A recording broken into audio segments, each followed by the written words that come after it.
Hey, how you doing? So let me ask you this question. If you're having a guest at home and you want to offer him or her something to eat or something to drink, so which one of these two you're gonna use? Are you gonna use saying like, do you like coffee or would you like coffee?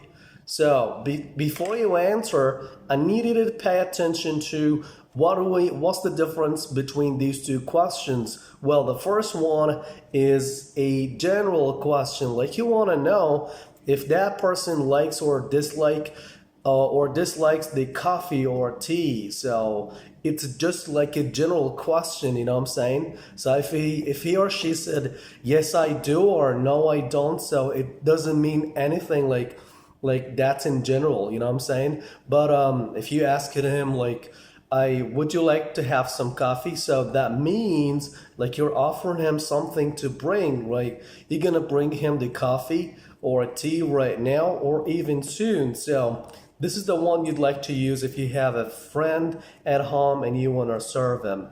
So tell me, if you got a guest at home, so what are you gonna offer him or her? Thank you.